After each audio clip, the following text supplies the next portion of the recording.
Let's see what we got. Maybe I can prop. Yeah, laugh. Hey, hey. I'm grateful this morning. I'm thankful this morning. I'm a little low.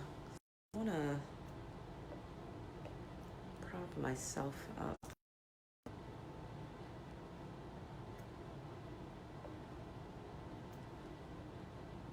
Come on in the room. Good morning to my replay viewers. Thank you for watching the replay. I truly appreciate you all. Come on in the room as we talk about enough as you come in. Please hashtag enough is enough. I need to get something to prop up. Hey. Let's see. Use this.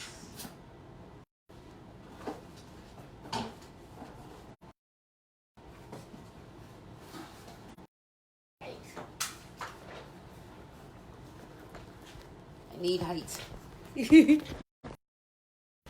Have to be creative. Okay, there you go. Good morning, Antonia. Good morning, Shayla. Good morning. Good morning. Good morning. That's better. I'm like, I'm a little low there. All right. Can you guys hear? Can you guys see? Okay, we're talking about enough is enough. Enough is enough. And we've been on, good morning, Latoya. We've been on for 19 days on this journey of enough is enough, breaking from damaging behavior in marriage. It has been a journey indeed, and I pray that it has blessing you thus far. I pray that it has blessed your marriage, and the whole purpose behind this is for you to be able to identify any behavioral patterns in marriage that equates to emotional destructive behavior, emotional abuse. It's important that you're able to identify those things so that if your desire is for your marriage to work, if it's your desire for your marriage to thrive, you can begin working on it because you've identified what the problem is, right? We have to problem. Many times we want to deal with symptoms of the problem. Is we're arguing all the time. The symptom is we're not getting along. The symptom is communicating effectively or hardly at all. The symptom is he's shutting down, I'm shutting down. The symptom is we're distant. We are. The symptom is we're not sleeping in the same bed. We're not sleeping together. Those are symptoms to a much bigger problem. Times we focus on the symptom. My marriage is a bad place, or we're not getting along, or we focus on the symptoms as the bigger issue is something else. So we have to get to the root of the issue. Somebody say get to the root of the problem. I often refer to a wound. I think in my former life I should have been a medical doctor. We see someone with a cough, and if this person has a cough for a prolonged period of time, we are still focusing on the cough rather than saying, wait a minute, there's something else going on here, because this cough going on for far too long. So we then have to diagnose what the actual issue is and provide a prognosis to what that person may need to get rid of the infection or whatever may be causing the cough, right? It could be a number of things that can be causing the cough. So in your marriage, you have to look at what is causing the issue. What has contributed to us being in this place, in this our marriage? Why are we here, and why do we seem to be stuck here? So that's what these have been about. Sorry, guys, for the last. And today we're going to talk about building the core. This is going to be the last 4 days is building the core. Yesterday I shared, I don't know how many were on yesterday, but if you were on yesterday, go ahead and let me know you were here on yesterday, and let me know if you can remember what the first core building strength was. If you were here yesterday, and if you can remember what the first core building strength was, please go ahead and let me know that.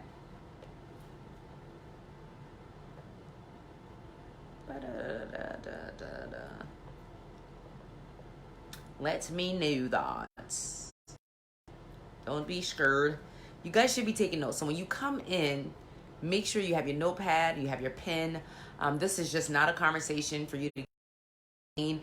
This is a conversation for you to experience transformation, whether it's transformation in life or transformation in your marriage. Nonetheless, transformation is taking place.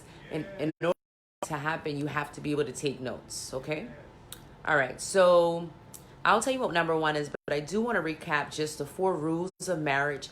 And I also want to recap the 3 key ingredients you need to show up in your marriage in order for it to be successful, for it to be happy, for it to be healthy, for it to be sustainable. So those 3 key ingredients that I shared with you all a few days ago, number 1 is mutuality. You have to have mutuality in the marriage. That's mutuality when it comes to communication, mutuality when it comes to the commitment in the marriage, mutuality when it comes to responsibility, mutuality when it comes to accountability. And I know, in fact, that many marriages lack mutuality. You have one person that may be striving to do all of those things where the other person is not.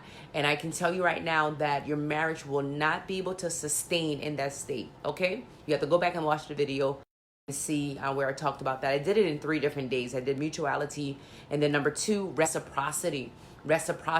So that means that I am giving back in return. And I know for a fact that that too is a missing key ingredient in marriage.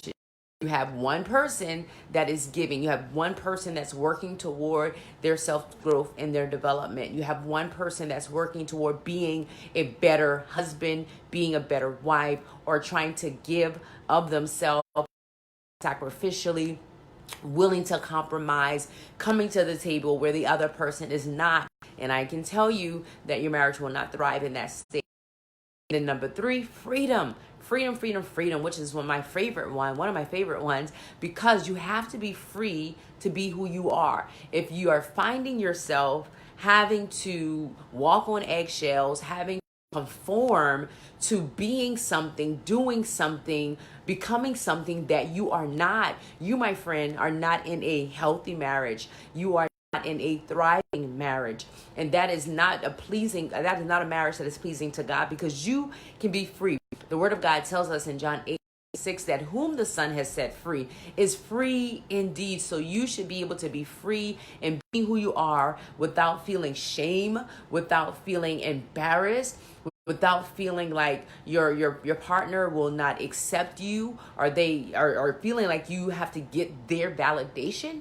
Now, let's not be confused. You do respect their opinion, right? You do respect their opinion. However, their opinion should not cause you to dim your light or to make you feel like you have to conform in being something that you're not. So if you're in that type of marriage, and I can tell you right now that is or will become a destructive marriage. Okay, so number 1, I talked yesterday about the C in CORE. The C in CORE. My replay viewers, I hope you're catching this. I hope you're writing. We're going to go back and apply this information. So the first one was committed to the truth and reality. I know that this is hard to digest. I said it before, and I'll keep saying it. I don't believe that anyone gets into a covenant for it to fall apart, for them to be unhappy, for abuse to take place, for them to be at odds with one another. I truly believe that individuals get into a marriage covenant to build together, to grow together, to mature together, to make an impact together. That's my belief. And that's what the Word of God says that we should be doing in a marriage. However, I do understand that there are circumstances where that's not happening. And I do understand that over 45% of the time that those marriages are ending in divorce. And then there's another number of percent of the time where those individuals are choosing to stay together. However, the marriage is not thriving. So in order for you to really thrive in your marriage, you have to be committed. Thank you, Sophia. Thank you for coming in. Committed to the truth and reality. What's going on right now? Where is my marriage right now? How did we get here? How did I contribute to it? And before you say, oh, well, I didn't do anything, he is the problem or she is the problem, The fact that you didn't do anything could be the issue.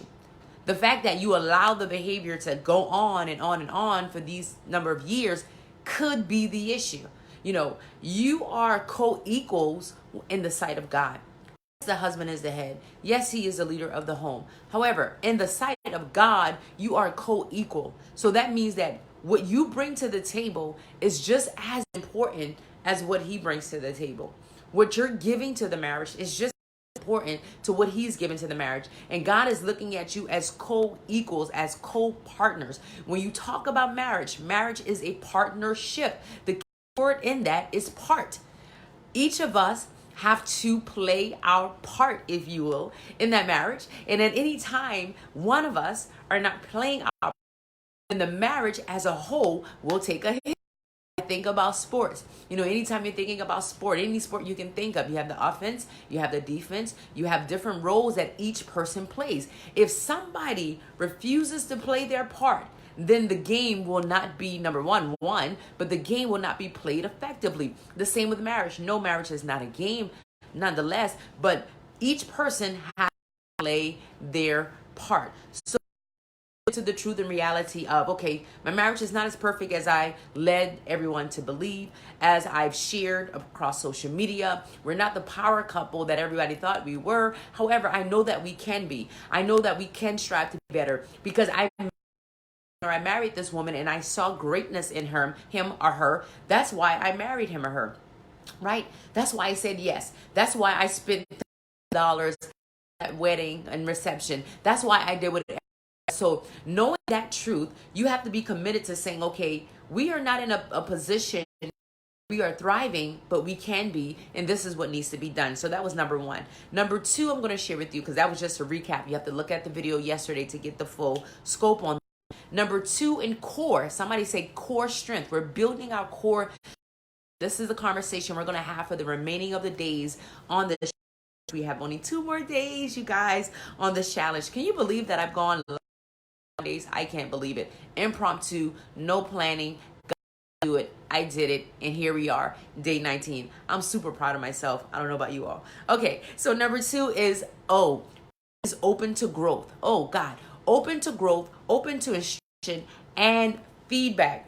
And let me tell you this is even from your spouse, because what we tend to do is that because we feel rejected, abandoned, or feel like our spouse is the problem, sometimes we're not open to feedback. And sometimes you have to be open to the feedback, even if it comes across in a way that you normally would not want to receive it, right? So your spouse may be sharing something with you and speaking his or her truth, and because it was not conveyed in a way that you wanted to receive it, sometimes you don't receive. But we have to learn how to hear what they're saying and not get offended, receive it. And if it's something that does not apply, then just dismiss that part, but receive what they're saying. Because many times when our spouses, even when it comes out wrong or comes out, you know, maybe may seem disrespectful or insensitive, a lot of times they're telling the truth, right? A lot of times they're telling the truth, and we have to follow the truth in that and not get offended by the other things that may be coming from them, because they may be upset or mad or hurt, and they are not demonstrating that or conveying that well. And we have to chew the meat and spit out the bones, right? So one of the scariest things you must do if you want to become whole is to be honest with yourself and getting the help that you need. Getting the help that you need. Yes, your husband needs help. I'm talking to the wives right now. We all need help, but I'm going to talk to the wives. Yes, the husband needs help, but you cannot allow that to negate you from getting help. You cannot to deny what you need, because too often we're focused on what is he doing or what is he not doing, to the point we don't work on ourselves. I was talking to a wife one day, so focused on what her husband was doing, was not doing, and how she could all this other stuff. And I was like, look, you need to save yourself first.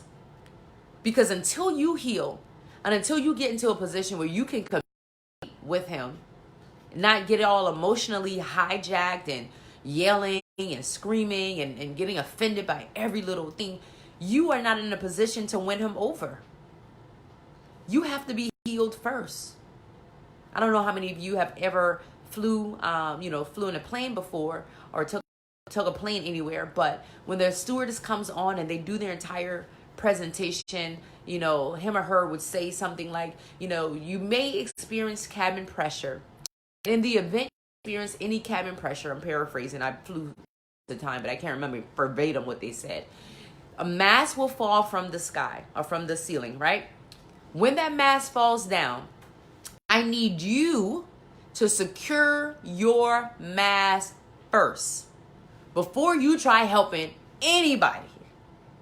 And what I want to share with you today, when you're open to growth, instruction, and feedback, what that's saying is that I am going to secure my mask first. I'm going to make sure that I am in a position where I am whole, where I am healed, I am becoming everything that God has created me to become. And then I can go back and try to minister to my husband, to my children, to my parents, to my siblings, wherever you may be right now, right? Although this is to wives, but I felt like I needed to say that because I understand that not everybody on here is physically a wife right now. So no one becomes a healthy individual without the willingness to hear feedback and receive correction from God, the word, and from others. The Bible talks about us being in a multitude of wise counsel. In the multitude of safety, there is wise counsel. So we are to seek wise counsel. This is not about telling everybody your business, or I don't want people to know what's going on and all that ignorant, foolish rhetoric. Because I'm going to tell you one thing. Sometimes people need to know what's going on because you're not in a position to save yourself. Somebody else needs to throw you a lifeline. So if you are in the middle of the ocean and you can't swim, you mean to tell me that you're not going to come out and to throw you a lifeline, a life jacket, or come by and get you in a boat because you don't want everybody to know your business? You sister. So when you are in a place where you are drowning, you need somebody to help you. And that's why you need to pray for wise counsel. Lord, who should I speak to? Who can I trust? Who can I go to? I get it. Some of you have been in positions where your trust have been broken, where you've told people things, you've shared your truth with them, you've shared your concerns with your marriage or your life, and you've heard it back, threw it up in your face, or they use it against you. So I get it.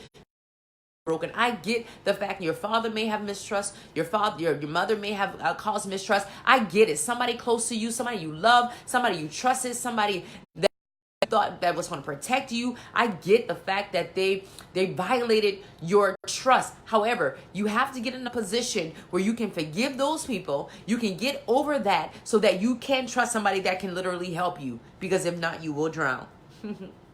So your openness and willingness is a mandatory during this process. Somebody say mandatory. It's mandatory during this process. What I do know is that sometimes you can't do that on your own. As much as you get it. I get it. Many of you are intelligent. You may have degrees, certifications. You have an amazing job, and otherwise your life is amazing, right? I get that. And you've tried to do it on your own. You've tried to pull yourself out of the hole that you're in, and you're not able to do that. God has sent people like myself and others. There are thousands of people that are in a position to help you. But I know I can only speak for me, who is qualified not only by experience, but also by education, also by the Holy Spirit, to be able to help you in such a time as this. So listen, you guys, this is our day 19. We're talking about enough, building your core strength. And what I want to share with you right now is that I have an online academy. It's the Ready to Win in Marriage online academy. And I want to invite at least 5 of you to join that online academy. And what I can offer you is not only group coaching via our online program and also but I can help you walk through the steps so that you can not only win in your marriage, but win in your life. God gave me the mandate to help wives and women that were desiring marriage to win in their marriage and win in their life. And that's beyond you having a great marriage. That's a benefactor to you winning in your own life, to you being accountable to who God says that you are, to you healing of brokenness, to you identifying the problems and the issues that keep getting you the same results over and over and over again. So it is a 6-week online program, and I would love to share more information with you about that, to see how I can work with you specifically on your journey in 2020. If you are in a place and you're saying, Trella, you've disconnected from the outcome of Lord Save My Marriage. Yes, you want that to happen. Yes, you want your husband to be saved. However, you also know that there are things in your life, personally and specifically, that you must work on if you are going to be a valuable asset in the year of 2020. And that's where I come in at. So if you are interested in learning more, I would love to hop on a call with you. Below, and I'll send the link with you to schedule a call with me this week and before the new year. Preferably today. I do have some availability today. So if you are interested, again, go ahead and comment below. I will share the link with you so you can go ahead and hop. So that is our day 19, you guys. I pray that it has blessed you. Thank you so much again. Replay viewers, if you want to hop on a call with me, I love to do that. I'll go ahead and post that link below as soon as you comment and let me know.